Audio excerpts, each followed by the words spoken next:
tá agora. Vamos ver se vai dar tudo certo, né? Doutor Otto, estava bem de férias, então? Tava bom. Pena que acabou. É ruim voltar, né? Ruim é voltar. Destino inevitável das férias. É, esse aqui é o ruim. Acabam. É. Muito bem. Tá sendo visto aí, pessoal? Sim. Tá bom, então. Edmilson, tá aí, Edmilson? Nem olhei se esse rapaz tá aí. Tá aí. Aí, Está. muito bem. Então, muito bem. Boa noite a todos, vamos lá. Então, atendendo a pedidos, inclusive da doutora Ana, né, que antes até a 31ª aula era projeto piloto de educação continuada, né? Depois de 32 aulas, não dava mais para ser piloto, né, Ana? Não tinha mais como, né? Então, continuando, então, a educação continuada da SBNC, certo? Hoje vai ser a sua 34ª aula. Agradeço a toda a SBNC, agradece a todo mundo, especialmente quem colabora dando a aula, especialmente quem colabora visualizando, não só agora, online, como também no YouTube, né? Como eu sempre faço, nós temos aqui, só no nosso YouTube da SBNC, 537 inscritos, temos mais de 2.800 pessoas visualizando online, mais de 7.100 pessoas fazendo a revisão depois, né, no YouTube, das 34, então 34ª hoje, né, das 33 aulas anteriores, somente 2 não foram para o YouTube, certo? E tem quase 10.000 pessoas acessos, né?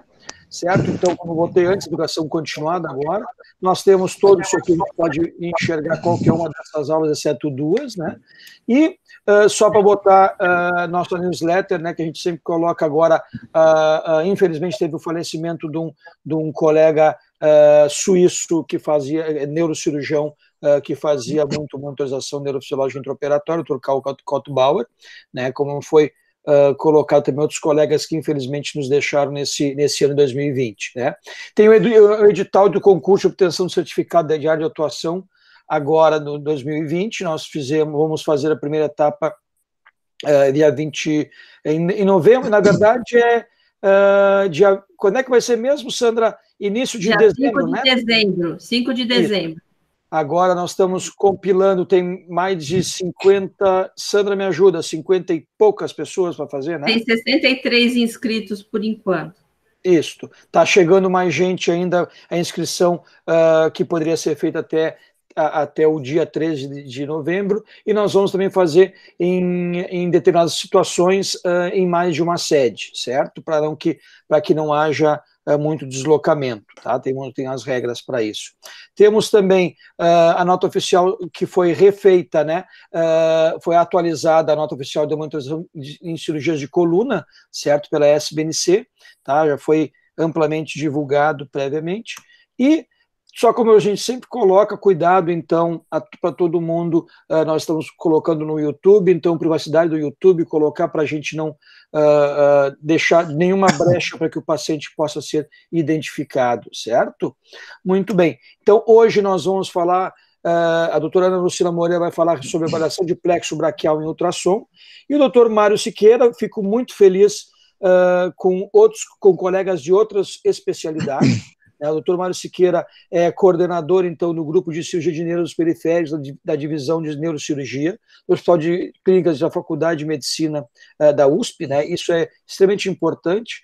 Nós estávamos comentando antes, né? É importante que façamos uma reflexão e também um aprimoramento e um entrelaçamento com as outras especialidades. Teve algum tempo atrás, então, de monitorização intraoperatória com o doutor Borba, presidente, ainda presidente da Sociedade Brasileira de Neurocirurgia, né? Então, isso é extremamente importante. Ana, eu fico muito feliz e te agradeço muito por ter convidado, então, o Dr. Mário Siqueira, certo? E semana que vem, também seguindo essa mesma linha, o Dr. Marcelo Sims vai falar de neuromodulação da dor crônica, e a doutora Lina Mara Batistella, que é fisiatra, então, também vai ser convidada, certo? Então, tendo feito a apresentação, né, eu vou parar a apresentação dos dois colegas que vão falar agora, vou parar a minha apresentação e passar Acho que inicialmente, Ana Lucina, acho que fica contigo e depois passa a bola, né? O doutor Mário quer dizer umas palavras antes de eu Ótimo, começar. perfeito. Não, eu só quero agradecer no momento do convite, é uma grande honra estar aqui com você, um prazer, e eu faço meus comentários no final, tá? Tá bom. Então, vamos lá.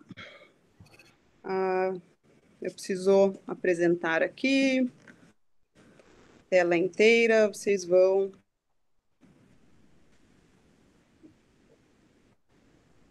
Vocês estão vendo a minha tela? Sim. Então, vamos lá. Ó, não recebi o slide mestre sem o projeto piloto, mas, como eu disse, esse Vamos é um projeto que providenciar a nota, desculpa.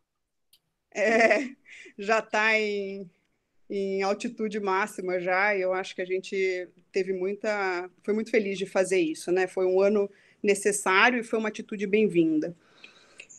Eu vou falar de ultrassom de plexo braquial, é um assunto que eu adoro falar, né? Ultrassom, eu só falo disso praticamente atualmente, né?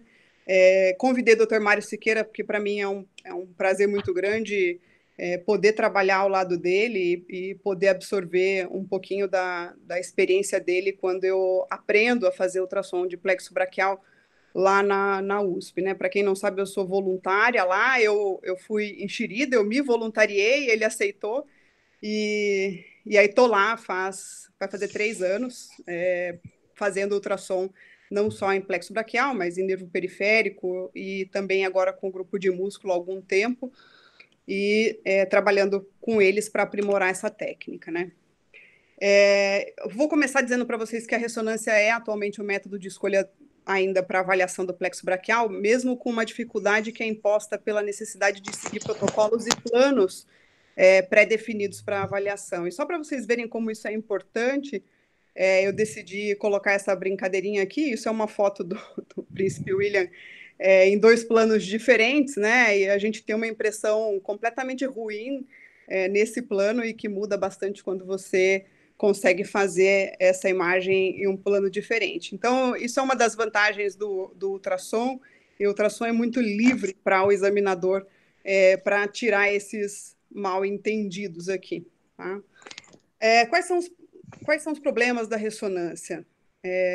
Primeiro eu vou dizer que assim, a ressonância ela veio como uma ferramenta fantástica e é realmente maravilhosa, né? Tem imagens maravilhosas, e é um método que foi muito amplamente divulgado, e o ultrassom ficou por um tempo preso, né? Segurado aí da evolução dele. De um tempo para cá, o ultrassom point of care, que é o ultrassom realmente direcionado para problemas de cada especialidade em si, ele voltou a ser trabalhado e aparelhos melhores apareceram no mercado, de forma que a gente hoje consegue utilizar esses aparelhos e ter informações que antes a gente não tinha, né? A ressonância tem alto custo, consome tempo, né? Não é feita facilmente, nem agendada facilmente, ela leva um tempo não só para fazer, mas para agendar também. Não é possível fazer na beira de leito, você não pode ir na UTI fazer uma ressonância. E ela tem algumas limitações relacionadas a implantes metálicos e a excesso de peso do paciente, né? Isso falando de uma forma bem simples, assim. Ela tem uma diferença que ela tem uma imagem muito mais ampla, então uma avaliação mais realmente de um campo maior de visão, né? Enquanto que o ultrassom, aqui do lado direito da tela, ele faz o contrário, ele foca, né? E pega uma imagem que é do tamanho, às vezes, de 3, 4 centímetros e transforma numa tela inteira, magnificando até essa imagem, né? Quem olha a imagem na tela do ultrassom, às vezes tem até a impressão de que é uma estrutura muito grande que está aparecendo ali, né? Porque esquece essa relação que tem dele transformar a imagem de um transdutor em uma tela toda, né? Mas a imagem ampla, ela tem algumas dificuldades, né, de detalhamento, que o ultrassom pode nos fornecer se ele for bem trabalhado e se tiver uma boa máquina, tá? Eu comecei a trabalhar com ultrassom com uma máquina que era de menor frequência, menor resolução do que a que eu tenho hoje, e foi natural evoluir para uma máquina melhor, porque eu comecei a cada vez fazer coisas mais e mais difíceis e começaram a me perguntar coisas cada vez mais e mais difíceis. Então, eu fui sentindo a necessidade de ter uma imagem que me atendesse do ponto de vista de resolução, né? E por que é importante ter um novo método para avaliar o plexo braquial? Eu acho que é importante fazer a avaliação à beira de leito, isso a gente sente no ambulatório mesmo, ou durante a consulta, e cada vez mais esse é um asset importante a ser trabalhado, a gente não tem mais tempo, e nem o paciente tem tempo, então tudo que você puder adiantar e já resolver rapidamente, melhor, né? Mesmo em pacientes com implantes metálicos, obesos, em UTI, é importante a gente ter um método que você possa fazer a avaliação desse plexo, para responder rapidamente algumas questões importantes para planejamento terapêutico. Então, é possível estender o exame, comparar a contralateral, avaliar dinamicamente, mudar o ângulo de avaliação e até estender para uma avaliação dos músculos afetados e não afetados. E essas coisas não são possíveis, às vezes, com a ressonância, a não ser com um aumento de custo muito absurdo, tá? Vocês vejam que o assunto não é recente, né? Para quem, eu não sei se todo mundo enxerga aqui, que a letra é pequena, mas esse artigo é de 2004, é um grupo que tem aqui um autor famoso, que é o Carlo Martinoli, ele tem livros e livros de ultrassom músculo-esquelético e neuromuscular. Eu já tive a oportunidade de vê-lo dando aula, esse cara é excelente. E eles lá em 2004 já estavam desde 2002 lá, tentando submeter o artigo sobre avaliação com ultrassom do plexo braquial. E o foco deles, está escrito aqui, ó, é ultrassom pré-operatório, para simplesmente fornecer essas informações que eu falei que a gente sente falta de uma forma rápida e descompromissada ali na hora da consulta. Tá? Esse grupo é da Coreia do Sul, é um grupo que fez uma publicação importante aí sobre tamanho de área seccional de raízes e de troncos do plexo braquial. Então, é claro que tem uma diferença aí de perfil populacional, né, o perfil de altura e de peso do paciente da Coreia do Sul com o nosso no Brasil, mas são dados que a gente tem um balizamento aí para usar na nossa prática, e eles fizeram um trabalho bem bonito. E mais recente, agora 2018, publicação de um colega que eu até trouxe para o Brasil, o Jeffrey Strakowski e o Michael Cartwright, são dois amigos que trabalham muito frequentemente junto comigo no ASPNI, e a gente trouxe o Jeffrey, inclusive, para visitar o ambulatório lá na USP, ele esteve com a gente fazendo as avaliações lá, excelente, fantástico, assim, e é um médico que é fisiatra, e tem uma abordagem muito diferente até de ultrassom de nervo e músculo periférico, tá? Então, esse já é uma revisão convidada, esse paper, e para quem quer entender um pouquinho do que pode ser feito, esse é um bom guia de como fazer ultrassom de plexo braquial. O ultrassom ele permite a avaliação de lesões pós-ganglionares e pode definir local, extensão, relação com estruturas adjacentes. E ele define também perda de continuidade, e para isso a gente tem que fazer imagem plano transverso e longitudinal, tá? Que é bem importante. Aumento de área de uma estrutura nervosa, alteração da estrutura interna, principalmente a estrutura fascicular, com desorganização, formação de neuroma. Os cotos, ele pode avaliar se existem cotos com neuroma de amputação, se tem tecido fibrótico, se tem hematoma, se tem lesões extrínsecas, né? São coisas que são importantes da gente saber para o planejamento do tratamento. Nas lesões pós-ganglionares, então, é imperativo a gente mostrar um coto proximal bem definido se tem secção do nervo, tá? Então, essa documentação no exame é muito importante. Mas, às vezes, acontece da gente ver o coto distal, mas não ver o coto proximal. Então, se o coto distal é visualizado e o proximal está retraído no forame, e não pode ser visualizado, então é muito fácil prever que pode haver uma lesão pré-ganglionar, e nesse caso é mandatória a realização da ressonância para avaliar a porção intraóssea. Então a gente tem uma limitação, né, da parte óssea, o osso ele reflete bastante a onda de ultrassom e absorve bastante também, de forma que da margem óssea para uma situação mais profunda não existe passagem das ondas de ultrassom, e aí a gente não consegue fazer imagem, tá? Mas ele pode sugerir, por exemplo, lesões pré-ganglionares através de sinais indiretos, como, por exemplo, uma saída do forame com aspecto vazio ou borrado, eu vou mostrar para vocês, a presença de uma pseudomeningocele na sequência distal de um forame intervertebral, então logo que você vê o forame, você vê um sinal de pseudomeningocele, eu vou mostrar também como ela se apresenta. E alguns artigos dizem de diminuição da área seccional de uma raiz. Essa é uma situação que eu nunca vi, tá? Mas é uma coisa a se considerar. Quando uma raiz, na evolução crônica de uma lesão, eu acho que ela acaba ficando menor, porque perdeu uma parte dela e foi retraída, né? Desvantagens nas lesões pré-ganglionares. Então, a avaliação de estrutura intraóssea não é possível, né, por causa da inserção tá dentro da parte óssea. E, às vezes, abaixo de ossos, como a clavícula, por exemplo, pode não ser possível se a gente não conseguir angular o transdutor, tá? Mas, às vezes, a gente consegue. Raízes C8 e T1 podem não ser identificáveis, especialmente em pacientes brevilíneos e com pescoço curto e grosso, né, devido à emergência profunda ou até mesmo por variações anatômicas, mas isso também pode ser um problema na ressonância, não é só nosso, né? Em todos os pacientes, a área do trauma é naturalmente difícil, totalmente diferente da anatomia esperada e conhecida, então esse é um problema, já é um exame mais difícil, porque é uma área trapezoidal, é um volume que você examina, é diferente de examinar um membro que tem uma relação bem linear, muitas vezes, o nervo, né?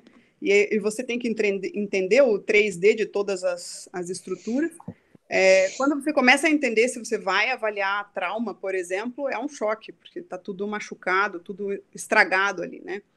Presença de sangue, hematoma, edema podem causar artefatos que diminuem a penetração do ultrassom e podem dificultar a visualização de estruturas mais profundas.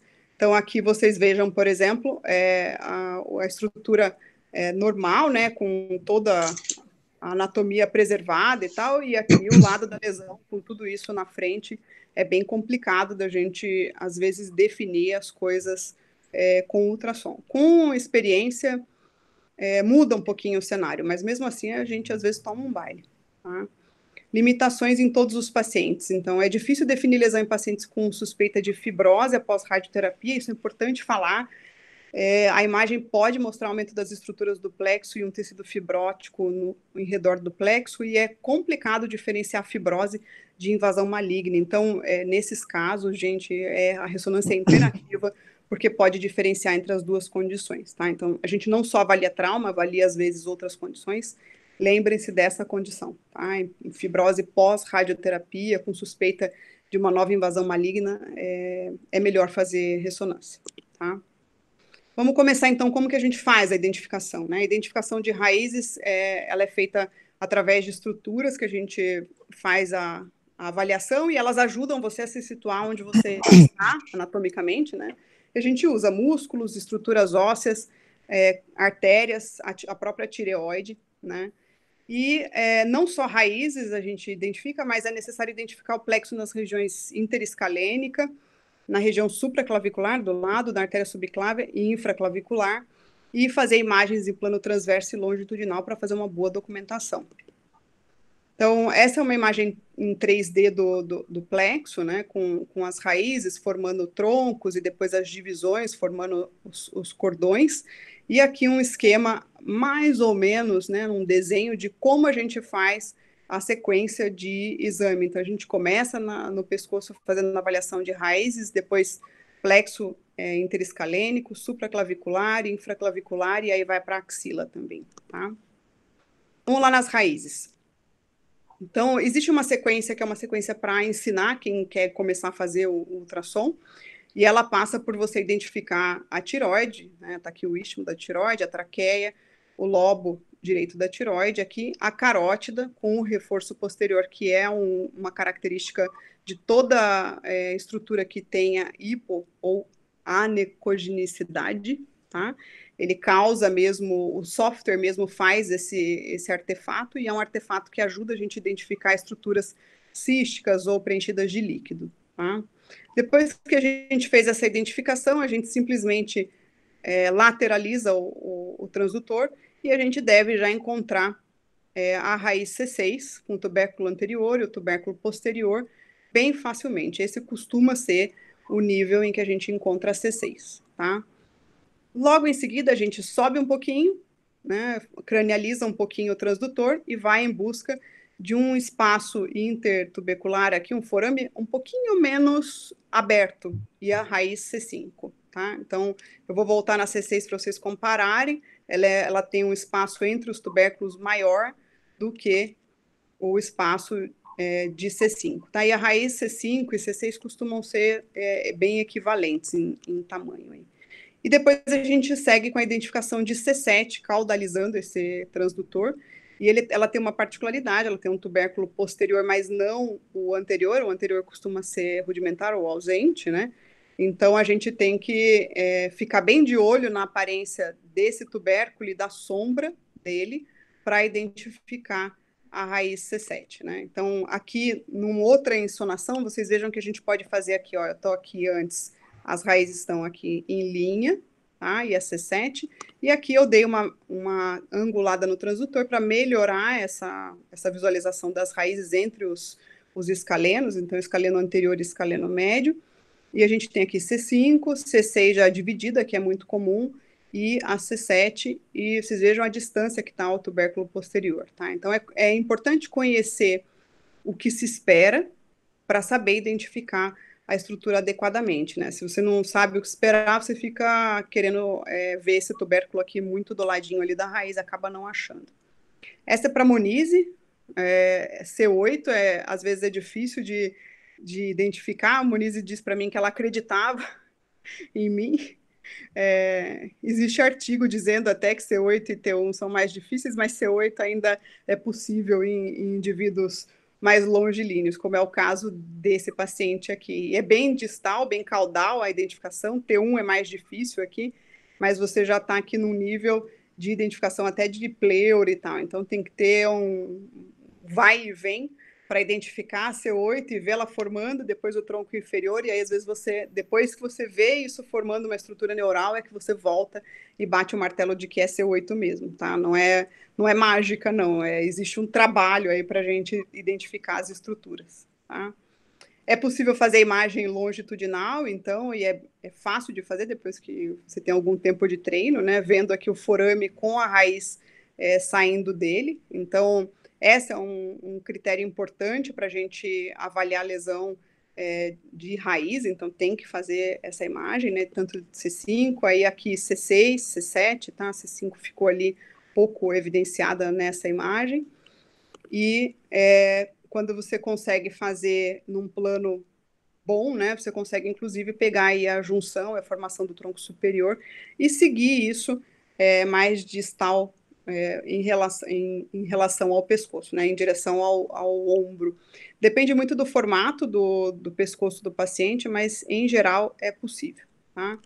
E os níveis mais inferiores, aí a gente usa também algumas estruturas para nos ajudar, aqui no caso, artéria cervical profunda, quando a gente quer achar a C8 aqui, depois da C7. Tá? Ela é mais profunda, mas mesmo assim a gente consegue fazer identificação em alguns casos, não são todos, tá?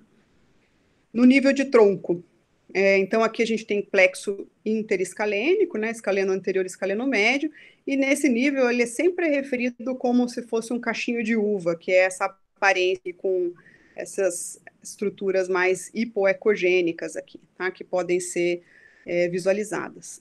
Na verdade mesmo, existe uma parte do tronco inferior que fica um pouquinho mais escondida aqui nessa região, e quando a gente faz a imagem, sempre nessa região a área vai ser um pouquinho menor, justamente por isso, porque você não acompanha tão bem as estruturas do tronco inferior que ainda estão ascendendo aqui, e aí vão se juntar depois para fazer o cordão medial. Mas é por isso que essa área vai ser menor do que a área na região supraclavicular.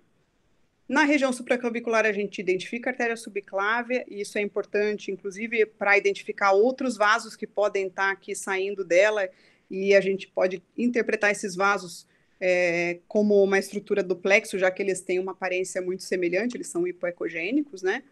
Então, identificada a artéria, a gente vai seguindo o plexo interescalênico até a região supraclavicular e identifica quais estruturas fazem parte. Isso aqui vocês veem como ele é uma estrutura maior do que aquela que eu mostrei no plexo interescalênico e compreende aquela diferença que eu falei para vocês, de que lá a gente tinha menos estruturas do tronco inferior fazendo parte dessa avaliação. Tá?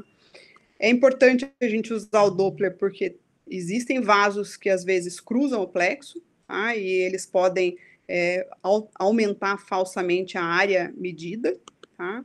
Como esse, por exemplo. Tá? Então, é muito comum ter a artéria, se não me engano, essa aqui é a cervical transversa. O Dr. Mário pode depois me corrigir. Ela tem uma incidência de cruzamento aí das estruturas do plexo nessa região supraclavicular, que é até considerável, não é muito baixa, não. Tá? Então, a gente tem que identificar, e às vezes, quando identifica o vaso, faz a medida de uma parte e de outra parte em separado, tá? Para não aumentar falsamente a área. E depois, cordões, né? A gente vai para a área infraclavicular, que significa que a gente vai colocar o transdutor aqui perpendicular à clavícula, é claro que às vezes com um pouco de angulação, porque o nosso objetivo é enxergar a artéria subclávia, a veia subclávia e os cordões no entorno dela, tá? Então aqui está peitoral maior, a gente inclusive se quiser consegue avaliar o peitoral maior e menor e ver nervos, inclusive, fazendo a ramificação para eles, tá? E apesar de ser uma estrutura um pouco mais profunda aqui, a gente consegue avaliar até com uma certa facilidade se o aparelho for bom, tiver uma boa resolução profunda. E na axila, né? A gente prossegue aqui da região infraclavicular e vai para o espaço costo-clavicular. Dr. Mário me corrige a hora que eu falar a coisa errada aí, Dr. Mário. E segue até a axila, tá? E na axila a gente vai ter aqui cordão lateral, cordão medial e o cordão posterior.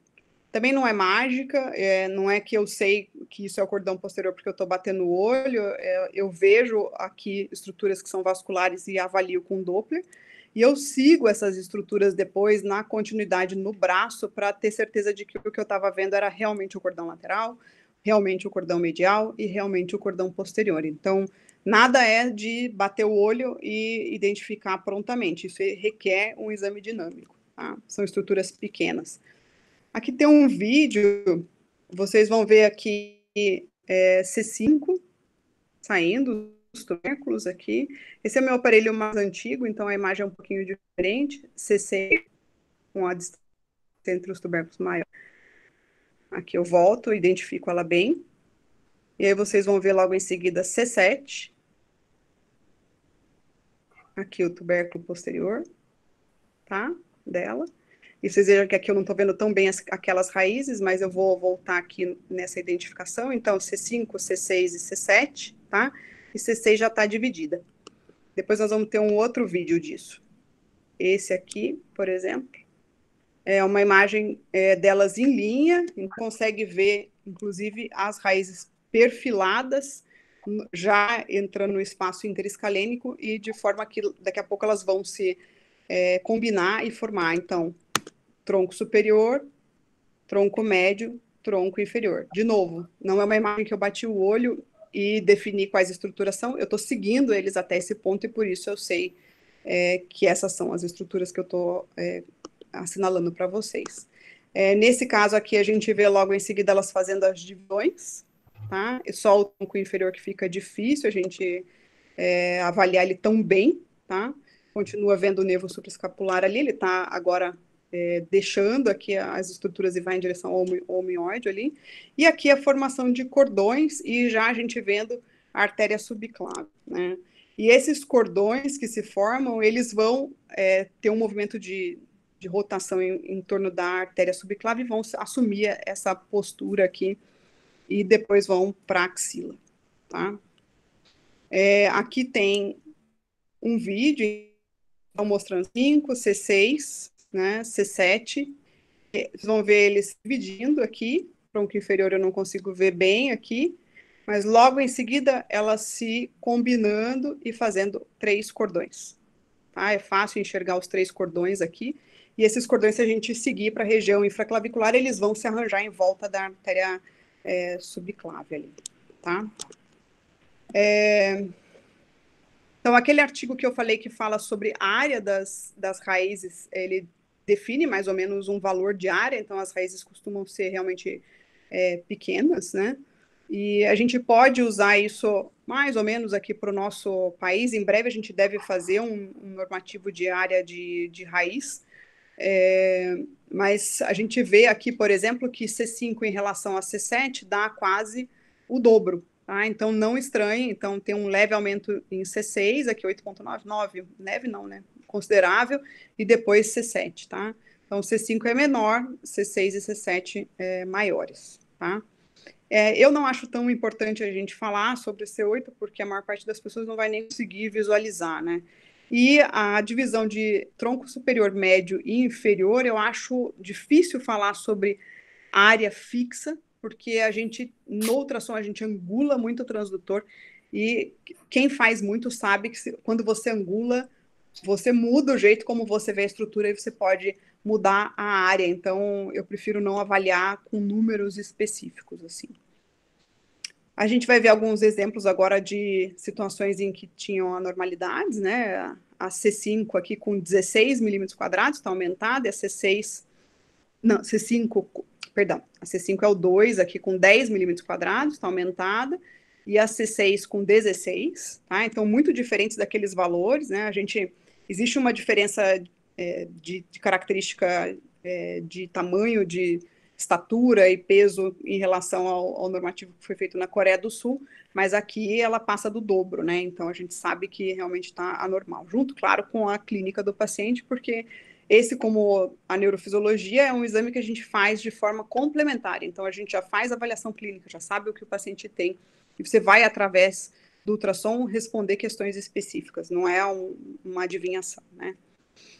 Nesse caso, mesmo aqui, C7 com 15 milímetros quadrados, um pouco menos aumentado que as outras. Vocês veem aqui C5, está aqui C6 dividida, C6 frequentemente já é dividida nessa região, escaleno anterior e escaleno médio, tá?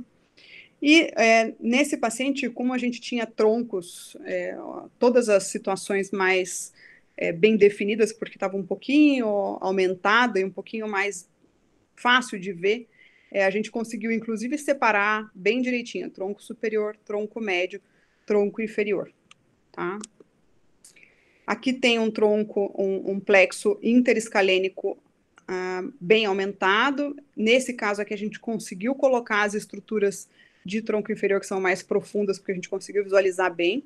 Vocês vejam que a situação aqui dos escalenos não é a melhor, é um músculo que está branco, tem algumas características aqui de estar hiperecogênico em algumas partes, de forma que a gente define isso quase como característico de um padrão neurogênico, né, bem característico. E esse plexo está aumentado, é a sequência daqueles troncos que eu mostrei para vocês, esse plexo e depois a formação daqueles troncos lá, tá?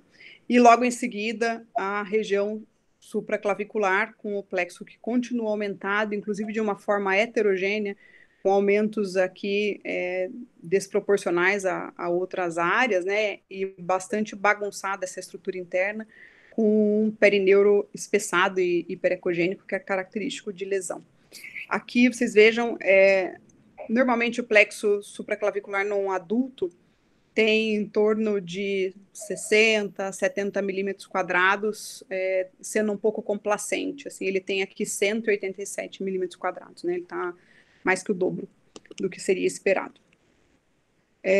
Às vezes a gente vê, vocês vão ver 3 situações agora em seguida, em que a gente tem um pouco de facilidade, porque o escaleno está bom. Então, esse sinal aqui do escaleno está excelente, ele está bem pretinho, bem hipoecogênico, que é o normal, do escaleno médio também, e a gente consegue visualizar o plexo muito bem.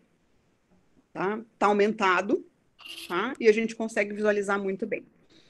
Quando as coisas começam a ficar bagunçadas, como é nesse caso aqui, escaleno anterior e escaleno médio, a gente já perde um pouco mais de tempo para conseguir definir que essa é a área do plexo. É claro que quanto mais experiência, menos tempo você perde, mas mesmo assim é mais difícil fazer o exame. E às vezes é bem complicado, porque o escaleno pode ficar muito branco.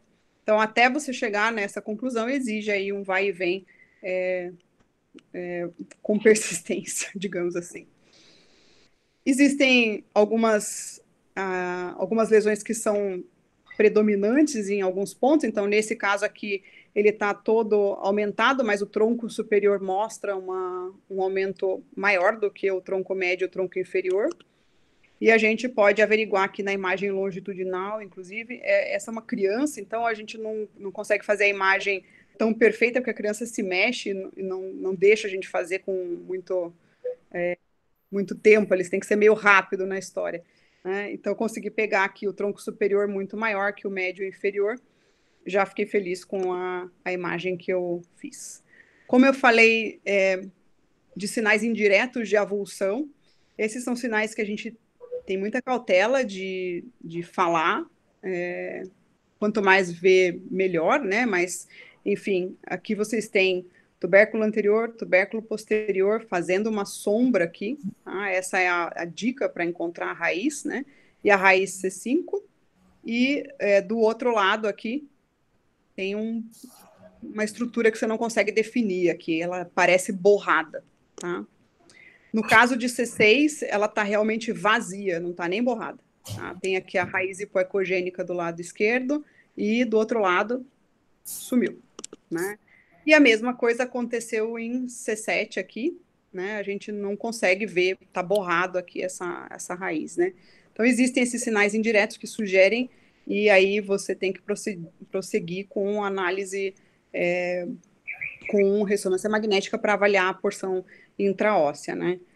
E, às vezes, esses sinais, eles podem vir na forma, por exemplo, de uma pseudomeningocele. Vocês vejam, nessa imagem, essa imagem, ela mostra, ela já é com uma situação aqui de edema, de indiferenciação dos tecidos, bem importante. Vocês vejam que está tudo meio borrado, mas a gente consegue ver a formação do tronco superior e aqui, na saída do forame intervertebral de C7, vocês veem uma imagem arredondada e hipoecogênica com um reforço posterior aqui, tá? Que me diz que isso é uma pseudomeningocele e que, portanto, pode haver avulsão, nem que seja parcial, de raízes. Aqui tinha continuidade da estrutura, então, e tinha neuroma mais para frente, então a gente sabe que algum contato existia, mas já existe um sinal que me indica uma provável avulsão parcial de raiz.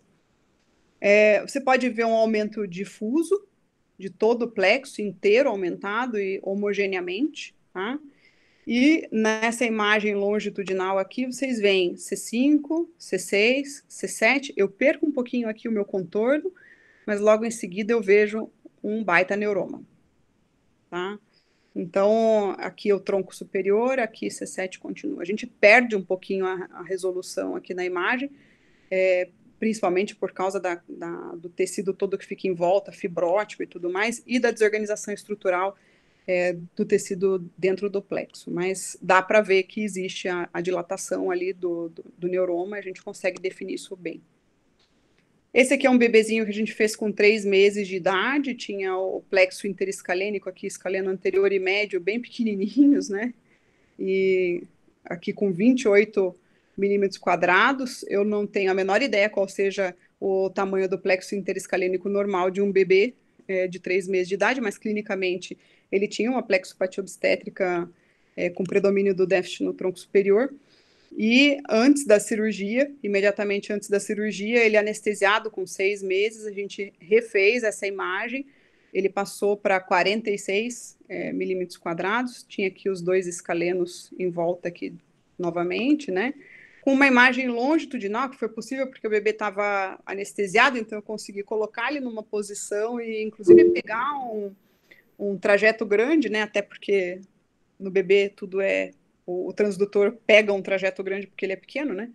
Então, eu consegui pegar C5, C6 e C7 e a desorganização aqui do neuroma, tá? E aqui pleura e clavícula já. Então, uma imagem bem difícil que foi conseguida por causa da anestesia, na verdade. E durante a cirurgia, a avaliação ali daquele neuroma que eu mostrei para vocês, tá? Com a raiz de C5, a raiz de C6 está embaixo, o neuroma no tronco superior, o nervo supraescapular saindo aqui, e aí aqui a divisão posterior do tronco superior. Se a gente for fazer uma imagem longitudinal, então, é aquela que eu mostrei para vocês, tá? Então, é nesse sentido que a gente está vendo. E se a gente for fazer um corte transversal, eu estou vendo nesse sentido aqui. Tá? E aí eu vejo essa imagem aqui. Só para vocês entenderem um pouquinho do básico aí do que é o ultrassom. Existem outras responsabilidades quando a gente avalia plexo.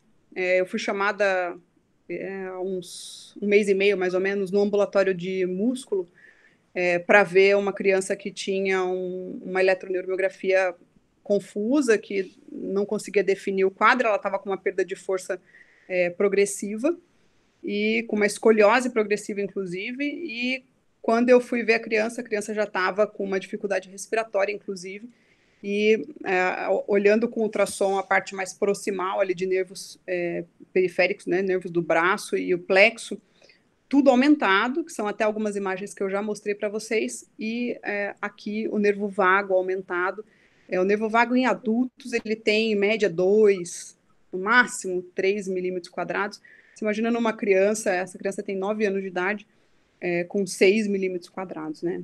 Aí, na sequência, o que foi feito uma análise aqui dos nervos proximais, que estavam todos aumentados, cordões e tal, e a preocupação maior se essa criança estava conseguindo respirar ou não, porque ela já estava quietinha, inclusive, não se mexia mais quase para evitar perda de energia, e foi constatado que ela tinha uma paralisia diafragmática. Então, esse é o diafragma dela na expiração, tendão central do diafragma. Eu estou tangenciando 2 costelas aqui, e o intercostal branco também, hiperecogênico, já com sinais de lesão, tá? E na inspiração profunda, ela tentando fazer uma inspiração profunda, que ela não conseguia, o diafragma não se espessa em nada. Então, essa criança saiu do ambulatório de ambulância, foi para UTI, para fazer imunoglobulina, uma neuropatia aguda, inflamatória, um Guillain-Barré, e eu a vi há 2 semanas, já com o diafragma funcionando normal, com os nervos ainda aumentados, mas já com o diafragma funcionando normal. E só foi feito o diagnóstico por causa do ultrassom, né? Outras possibilidades, a gente não só avalia o nervo, a gente pode também avaliar o território que ele inerva, tá? É muito fácil fazer comparação, por exemplo, desse deltoide, que está neurogênico, tem poucas ilhazinhas aqui de tecido muscular preservada, e essa é a característica do padrão neurogênico, né? Como se fosse, eles dizem em inglês, moth-eaten, comido de traça, porque por causa dessa aparência aqui, desses buracos pretos, mas na verdade o buraco preto é o que está normal, tá? A parte branca é o que está alterada, né? Com uma diminuição de volume importante, e aqui o deltoide normal contralateral. Então, vocês vejam, só para vocês verem nessa imagem, como é fácil a gente fazer a comparação lado a lado, né? Do mesmo paciente, o bíceps, também com aquela característica aqui, mais hiperecogênico em alguns pontos, e o lado normal, com inclusive a medida do tamanho, né, da distância antero-posterior aqui do bulk do músculo, né? Vocês vejam aqui a imagem óssea, número, como aqui com a atrofia fica mais perto do transdutor e aqui mais longe, né? Tem que só tomar cuidado para conseguir ver sempre as estruturas e para poder dar para quem olha o exame, essa impressão do que é que você está vendo realmente, né? E aqui um diafragma normal, né, aqui na expiração, com o tendãozinho central, um intercostal muito bom, tá? E na inspiração profunda, como a pleura desloca ele acaba descendo, né, para a cavidade abdominal, e faz ao mesmo tempo esse espessamento aqui, que é a ativação dele, e a gente mostra em números, inclusive, quanto é o espessamento desse diafragma, né? Isso é importante porque, às vezes, a gente pode usar o nervo frênico como doador, né? Então, ele é uma das possibilidades de avaliação em pacientes com plexopatia braquial traumática que vão fazer cirurgias de reconstrução aí, né? Toda vez que a gente vai analisar doador, a gente tem que analisar o território de inervação. Então, aqui tem um unário, flexor carpio ulnaris com uma característica muito boa, tá? No ultrassom. Então, é um bom sinal para se usar esse nervo como doador. E aqui a mesma coisa, o mediano, com flexor superficial e profundo dos dedos, com uma situação muito boa também, saudável.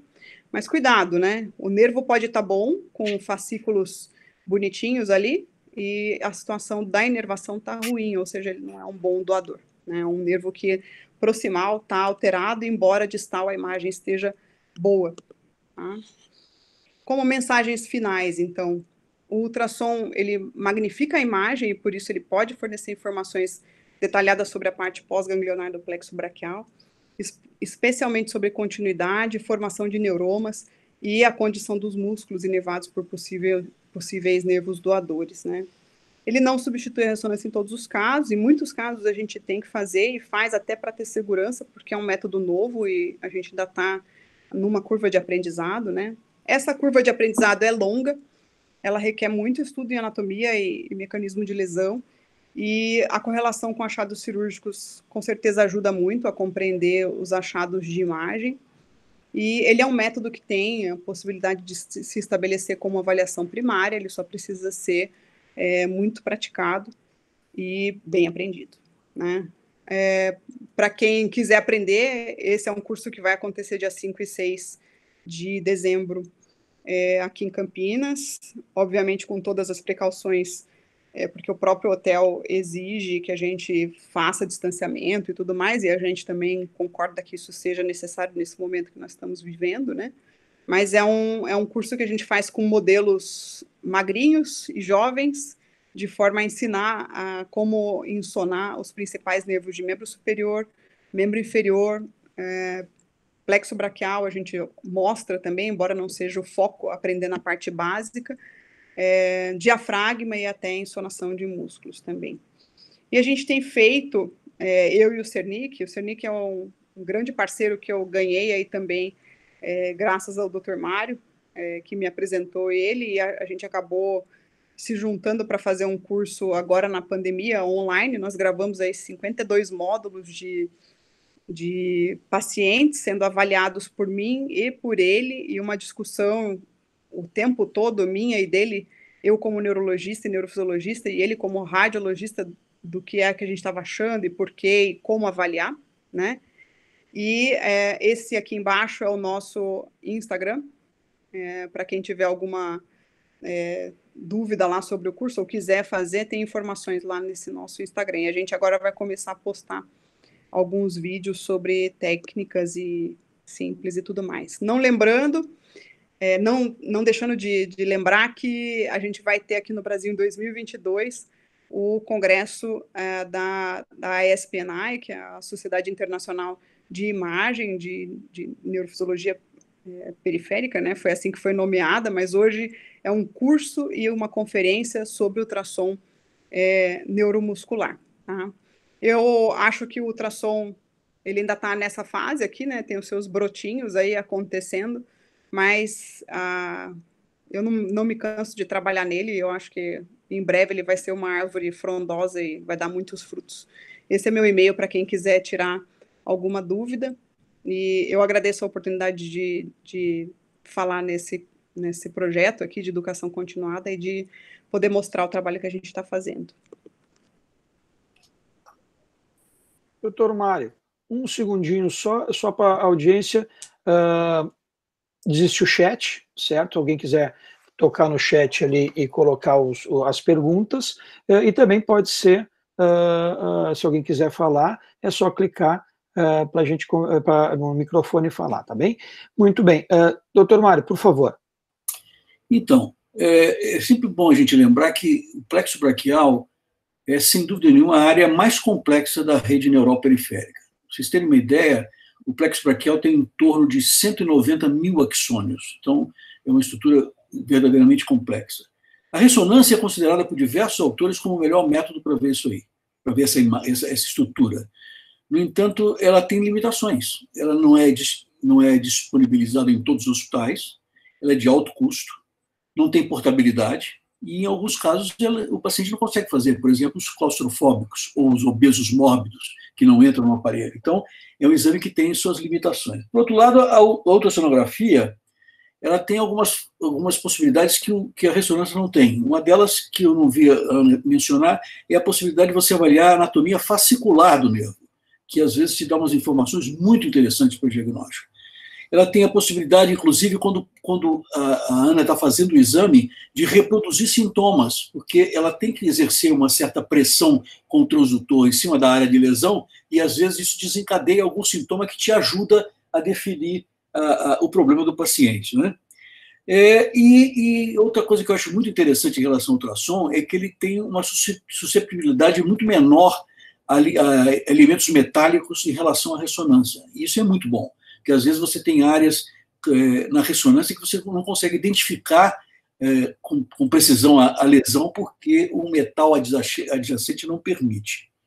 Na última década, surgiu a ultrassonografia de alta resolução. Como a Ana falou, a ultrassonografia é um exame muito antigo, mas antigamente era deixada num segundo plano, porque as imagens não eram boas, e agora, com o advento desses transdutores de alta resolução, ele vem se tornando cada vez mais um exame importante na avaliação dos pacientes com lesão de plexo. Existe uma série de protocolos que a gente vê na literatura sobre como é que você obtém imagens adequadas do plexo.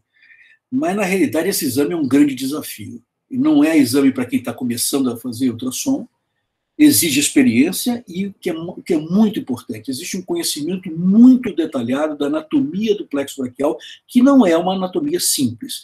Então, ultrassom de plexo, na minha opinião, é um exame que pode ajudar muito, mas não deve ser feito para quem está começando a fazer o método, porque vai ser muito difícil conseguir uma informação fidedigna. Eu queria parabenizar a Ana, ela tem uma facilidade muito grande de transmitir as ideias dela de uma maneira muito didática. Nesses 3 anos que nós convivemos lá no Hospital das Clínicas, nós vimos uma evolução dela fantástica. No início ela mostrava as coisinhas cinza claro, cinza escuro, e tentava me convencer o que era, eu não acreditava no que ela falava, mas hoje em dia a gente já acredita bastante. Tem umas dúvidas de vez em quando ainda, mas a maioria das vezes eu acredito, e a evolução dela foi impressionante. Ela é extremamente qualificada a fazer esses exames e traz informações para nós muito boas. Claro, tem casos que ela chega num ponto e fala assim, olha, daqui eu não passo, nós vamos precisar de uma ressonância para ajudar a identificar tal área, tal estrutura, e isso é muito importante, que o profissional que esteja executando o procedimento tenha noção das limitações que esse procedimento pode dar. Então, parabéns, Ana, sua aula foi ótima, e você, nessa apresentação que você fez, você demonstra de uma maneira muito, muito nítida que você é uma pessoa altamente qualificada hoje para fazer esse exame. Eu queria fazer umas perguntinhas para você, para abrir para a plateia discutir. Peraí, que agora bateu forte aqui. Eu vou fazer algumas perguntas, algumas você já respondeu em parte, mas que eu acho que são pontos importantes para reenfatizar, tá? Eu vou falar exclusivamente com você sobre lesões traumáticas, que é a nossa grande experiência, né? O grande volume de lesão de plexo que a gente tem. Hoje nós estamos beirando os 600 plexos operados do Hospital das Clínicas, então a experiência grande que a gente tem é com plexo braquial traumático. A primeira coisa é o seguinte, você não mencionou uma coisa que eu acho muito importante. O paciente teve uma lesão do plexo. Quando que eu devo fazer o exame? Eu já mando na mesma semana para você fazer o exame? Você já consegue dados de informação importantes nessa primeira semana? Ou por algum motivo a gente tem que postergar isso para um tempo mais longo? Pode responder. Então, é muito comum que a gente, numa fase aguda, fique bastante atrapalhado para fazer o ultrassom por causa de edema e sangue mesmo na região, né? Existe uma disrupção ali de tecidos, não só do plexo, mas imagina se a força mecânica foi suficiente para romper estruturas internas do plexo, ela também rompe vaso, a fáscia muscular, própria estrutura intramuscular, e acaba fazendo uma série de artefatos ali na região que na fase aguda eles atrapalham muito, até pela característica volumétrica do plexo, de ser trapezoide, porque a gente precisa avaliar a parte profunda. Então, visando uma análise assim, um pouquinho mais limpa dessa lesão, a gente prefere fazer isso com um mês e meio, mais ou menos, de 4 a 6 semanas da lesão. Isso pode não se aplicar, doutor Mário, a lesões, como a gente já viu, a lesões de nervos periféricos em membros. Tá? Em membros, pode ser que eu, na fase aguda, consiga já ver muita coisa. Tá? Mas o plexo em si, como é um trauma de alta energia, normalmente, ele faz muita ação ali de estica as estruturas e faz muito edema. Então, ele atrapalha bastante. 4 a 6 semanas é o ideal. Mesmo porque eu acho que a gente não tem benefício de mexer em nada antes disso, concorda? É, é muito difícil muito raro você fazer uma cirurgia de plexo menor que um mês, a não ser que seja uma lesão cortante, que não é frequente. Sim. Mas o dado interessante disso que você falou é que a ressonância se encaixa exatamente nesse mesmo período. A gente nunca pede uma ressonância em fase aguda de plexo, porque os resultados são sempre dificultados por presença de edema e de hematomas. Então, é sempre também em torno de um mês e meio depois que a gente faz a ressonância. A segunda pergunta que eu queria fazer para você é o seguinte: você falou que C8 é uma raiz com alguma dificuldade para se ver e T1 praticamente não consegue, ou pelo menos na maioria das vezes não consegue. Qual é a repercussão disso na clínica? Isso faz uma grande diferença? O cirurgião fica muito bravo com você? Não. Não. Porque o motivo é óbvio, né? A gente não intervém quase, né? Até pela distância que tem para reinervar a musculatura da mão, que é muito longa, muitas vezes, mesmo que se reinerve, quando chega na mão, ele já não é mais viável, né? Então, é um território que, uma vez lesado, ele tem pouca possibilidade de ser reconstruído, assim, do ponto de vista de cirurgias com transferências, por exemplo, né? Então, como a gente atua muito na parte superior do plexo, para mim isso é mais fácil, porque o que eu mais tenho que avaliar é tronco superior e um pouco o tronco médio, até para saber como está, né? Mas tronco superior é o nosso principal foco, né? Então, tem que saber muito aquilo que é mais superficial. Então, isso é muito mais fácil para o ultrassom. E a gente, na tela, aumenta muito essa resolução. Então, você consegue até, muitas vezes, em alguns pacientes, seguir os nervinhos pequenos, ver o supraescapular, ver, né, tudo que o cirurgião precisa ali para saber se ele vai poder usar os nervos ou não. Nos casos que a gente não consegue seguir, a gente ainda tem a informação do músculo, né? E aí é importante esperar um pouquinho também, né? Esperar uns 3 meses aí, pelo menos, para a gente poder ver no músculo algum sinal de acometimento neurogênico, tá? Então, quando a gente não consegue ver o nervo, que vai ser um doador, a gente consegue avaliar o músculo, né, do território de inervação. E isso a gente precisa esperar um pouquinho mais, tá? Já mesclando as duas perguntas. Dando um pouquinho mais de ênfase ao assunto, é importante dizer que a reinervação da mão em adultos é paticamente impossível. Em raríssimos casos se consegue. Em criança, não. Na plexopatia obstétrica, a gente consegue, num número razoável de crianças, alguma funcionalidade da mão. Nós estamos, inclusive, levantando na nossa série as crianças que nós reinervamos mão. No adulto, o que acontece é que a distância é muito grande, como a Ana falou, quando os nervos em regeneração atingem a mão, aquela pequena musculatura intrínseca da mão já está atrofiada, ou substituída por gordura. Então, por que a gente não tenta sempre? Porque você nunca tem um volume de nervos doadores para reinervar o plexo muito grande. Então, como a gente sabe que a mão raramente tem algum resultado, a gente usa essas fontes doadoras de axônios para os movimentos prioritários, principalmente para ganhar esses movimentos que são mais fáceis ou mais frequentes de serem reconquistados com as reinervações. Então, raramente a gente faz mão. Eu estou perguntando isso para enfatizar, eu já sabia da resposta que ela ia dar, então a avaliação de T1 para nós e C8 não tem uma importância maior, porque dificilmente a gente vai fazer alguma coisa com essas raízes. E para terminar com uma última pergunta, Ana, eu queria que você nos desse mais uma vez uma sequência do que você acha que é limitante no seu exame. Quais são as coisas que você não consegue fazer na ressonância do plexo braquial traumático? Qual a informação que você não consegue me dar, além de T1?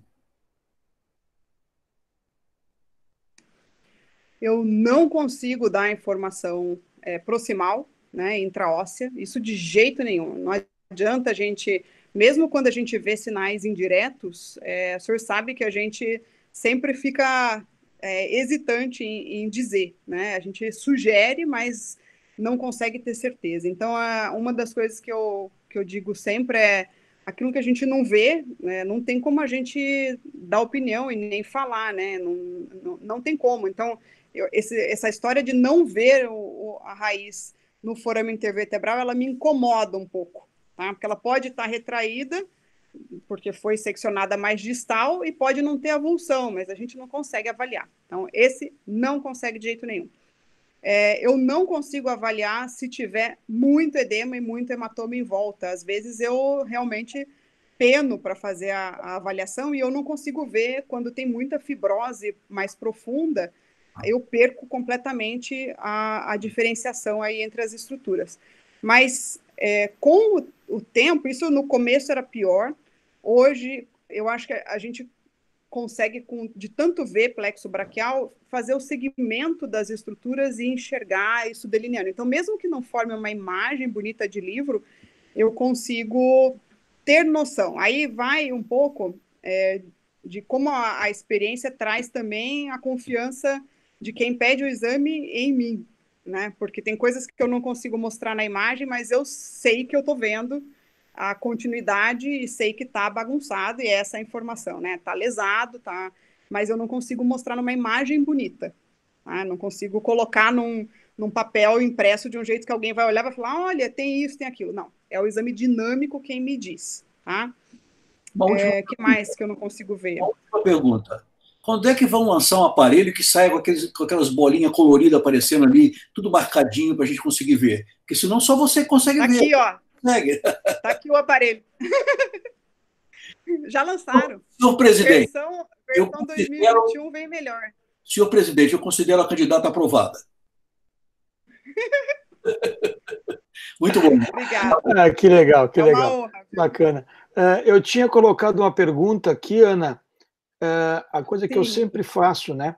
A relação da eletromil com, nesse caso, com o eco e com a ressonância, se for necessário, né? Se a gente vai não mais vai prescindir dos outros exames, como é que a gente faz frente ao paciente, entendeu?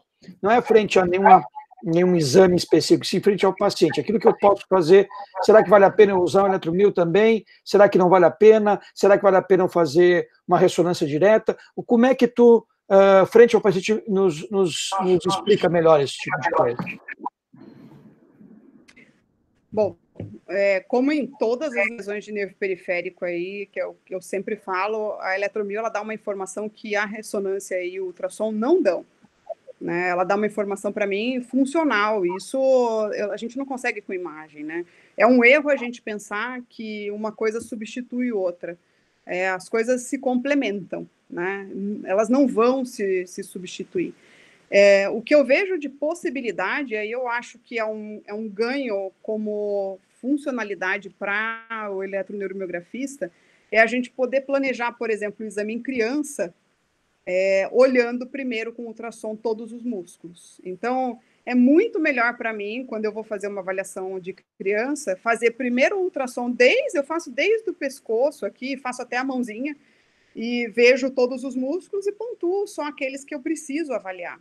Então, eu sabendo fazer essa documentação, comparação um lado e outro, eu consigo justificar porque eu faço menos agulhadas, né, e o exame fica mais tolerável e melhor. Não só para a criança, mas para a gente também, que é ruim, né, fazer essa avaliação, assim, com a criança chorando e achando ruim, né. É claro que tem outros casos também que o ultrassom ajuda, né, tem alguns músculos mais profundos que às vezes a gente tem dificuldade de avaliar no contexto de uma lesão grande, às vezes o trauma, por exemplo, do plexo envolve a lesão de ombro também. Tá? E aí a gente não consegue, por exemplo, fazer a movimentação do braço em função da restrição do ombro. Tem paciente que vem fixado, por exemplo, né? E a gente, com o ultrassom, consegue fazer essa avaliação de músculo de uma forma razoável, desde que respeitado esse tempo de instalação aí de alguns meses para a gente poder ver o padrão neurogênico. Tá? Só tem que ter muito cuidado com o que se diz do que se vê no ultrassom. Eu acho que isso é um aprendizado que a gente teve nesses 3 anos, o maior deles, que é aprender o que eu não consigo ver. O que eu consigo ver foi normal de aprender, mas o que eu não consigo ver foi um aprendizado, acho que era o que eu não esperava e foi o mais importante. Aquilo que eu tenho limitação. Posso dar um parecer? Sim. Então, claro. Como cirurgião, eu queria dizer para vocês que os exames são absurdamente complementares. nós não operamos nenhum nervo, nenhum, sem eletromiografia. E as informações que o Otto nos dá sobre o plexo dos pacientes lesados são imprescindíveis para a programação da técnica cirúrgica que nós vamos realizar. Tá? Então, eu acho que, sem dúvida nenhuma, a eletromiografia já é um exame consagrado para plexo e nós não podemos dizer que não vamos operar um plexo sem eletromiografia, que não faz parte da nossa formação. E a Ana está nos mostrando, com o passar do tempo, que a ultrassom também vai se transformar numa arma como essa. E de quando em quando tem casos que surge uma dúvida num ou outro exame e os dois conversam, a Ana e o Otto, e chegam a uma conclusão, às vezes um pouquinho diferente do que tinha pensado isoladamente, porque os exames são muito complementares. Então, eu acho que a eletromiografia não tem que discutir. Não dá para operar plexo sem você fazer a eletromiografia. Otto, tu tinha feito uma pergunta e aproveita e já coloca aquilo que o doutor Mário falou ali. Não, só para jogar Ana na fogueira um pouco aqui. O Otto de desfiladeiro, né? Não, a pergunta é sobre síndrome do desfiladeiro torácico.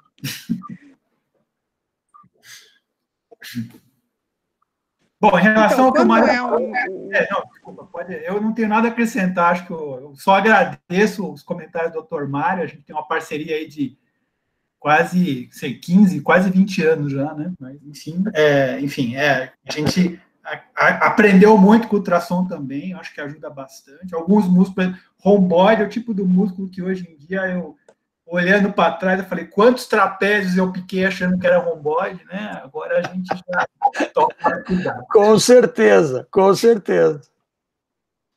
Bom, Ana, síndrome do desfiladeiro torácico, o que o ultrassom ajuda?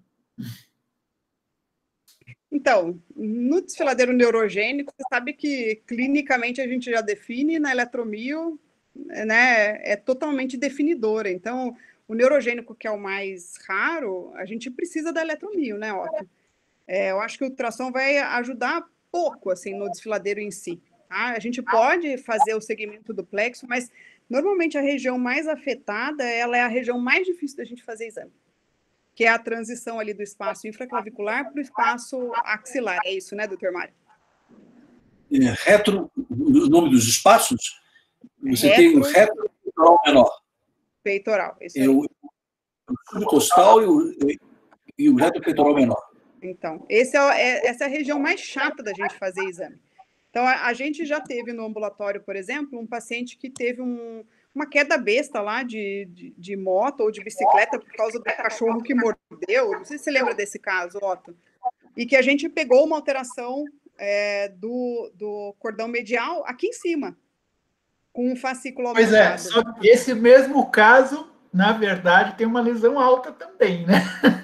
Eu estou falando isso lembrando justamente desse caso, porque ela tem uma lesão, não é lesão infraclavicular, tem uma lesão supraclavicular clara na eletromiografia. Então é difícil, né? E não foi uma compressão, mas esse foi interessante, porque a gente viu a lesão fascicular numa região difícil, inclusive.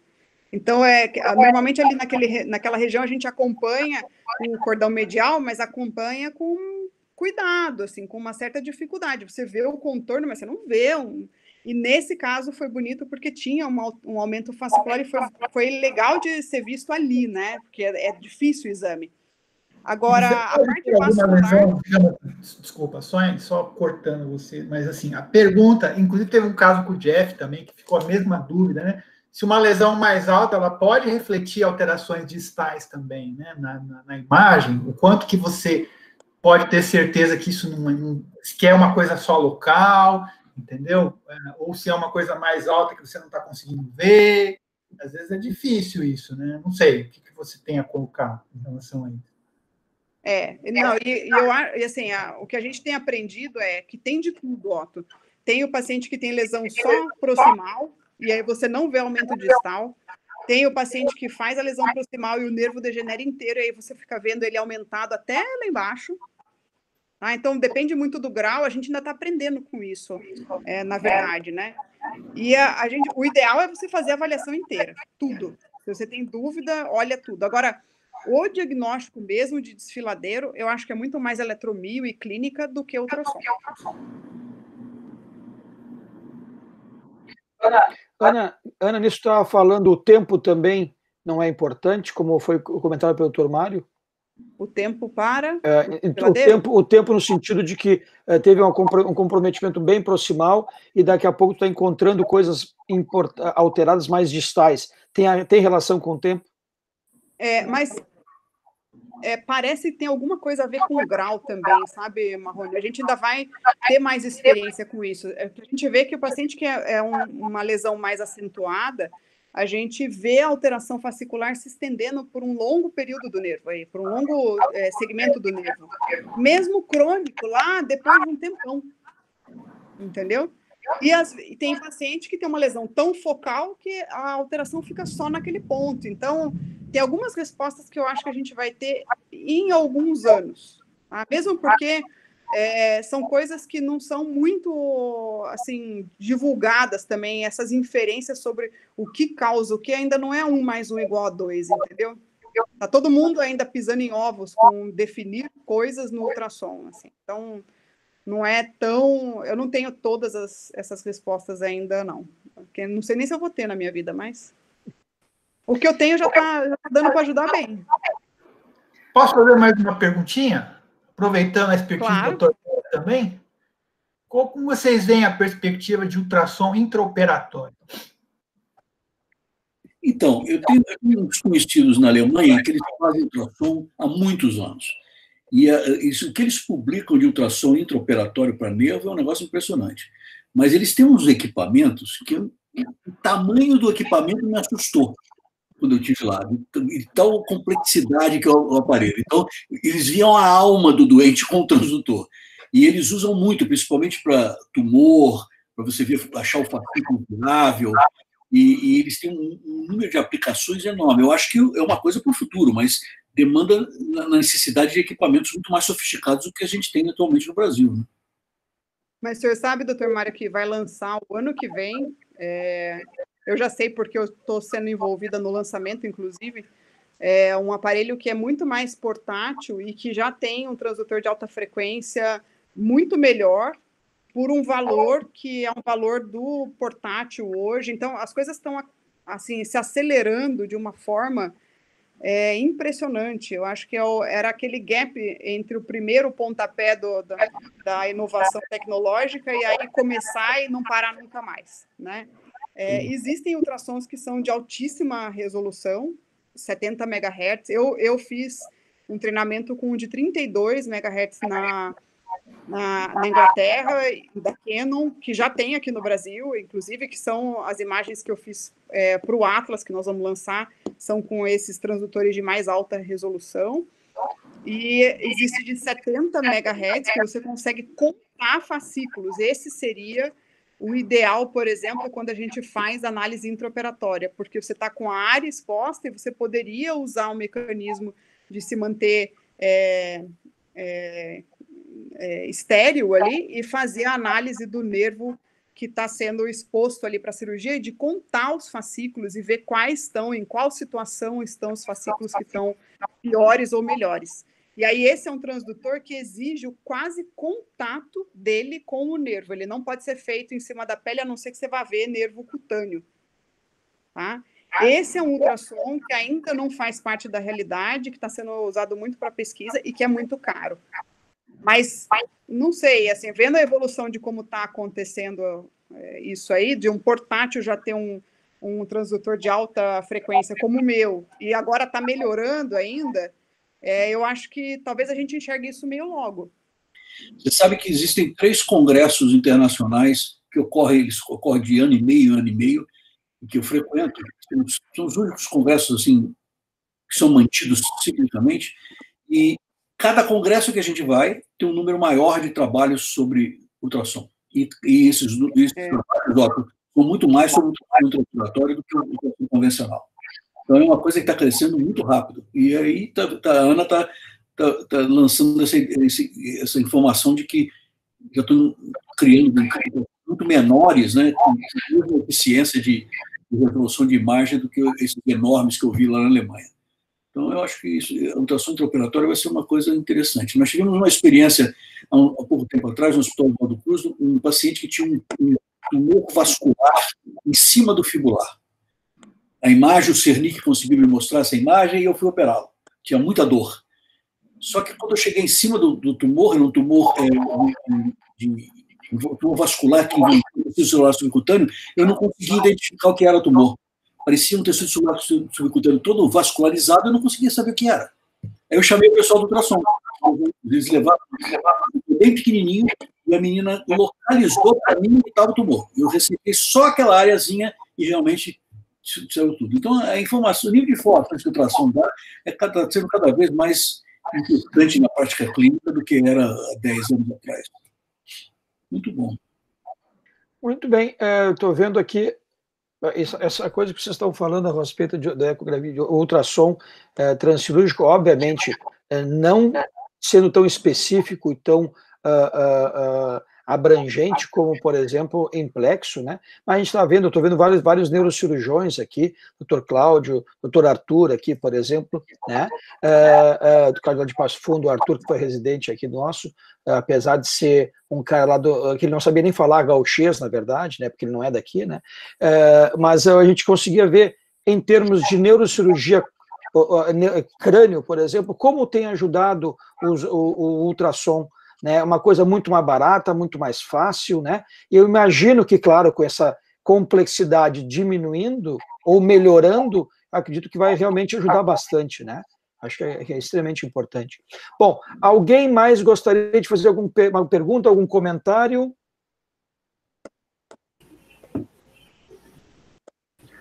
Doutor Cláudio, tem que ligar seu microfone, doutor Cláudio.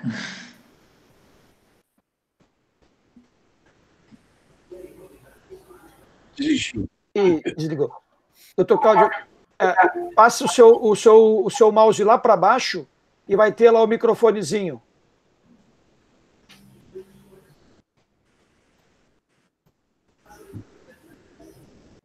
Agora passa mais para baixo. À esquerda ali tem o microfone. Clica lá. Eu não consigo ativar o seu microfone. O senhor só pode ativar.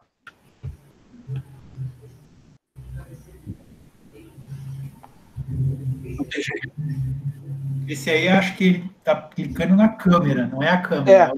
Está clicando na câmera, doutor Cláudio. Tem que botar, descer o seu mouse até o final, vai aparecer uma barra branca, e à esquerda vai ter o microfone, um telefone e uma câmera. É a esquerda que tem que ativar. Está cortando bastante o áudio para vocês também? Aqui tá bom. Para mim tá bom. Tá bom. Se não, o senhor pode escrever, doutor Cláudio.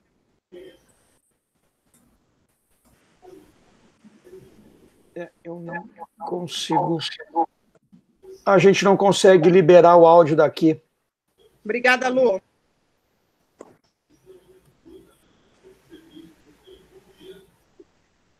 Bom, eu acredito que... Doutor Cláudio, vamos tentar de novo. Passa o seu mouse lá para baixo. Deixa eu ver se eu consigo permitir. Não, eu não consigo permitir. Passa o seu mouse lá para baixo e a gente... e à esquerda tem lá um microfone, é só ativar.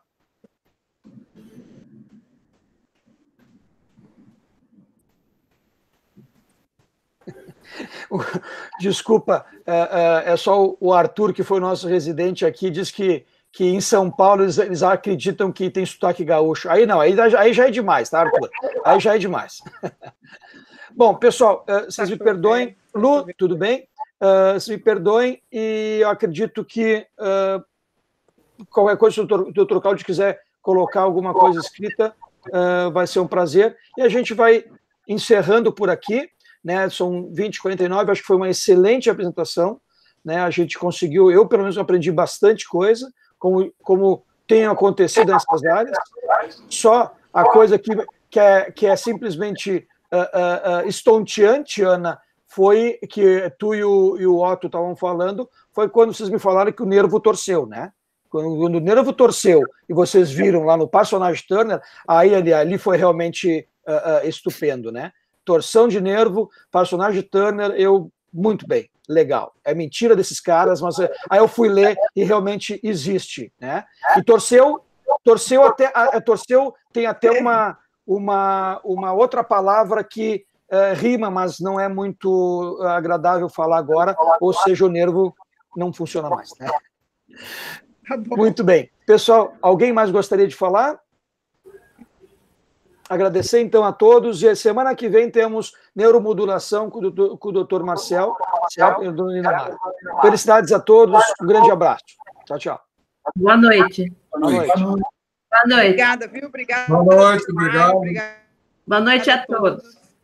Muito bom. Paulo também dando abraço para todo mundo aqui. Boa noite. Tá. Tchau. Tchau.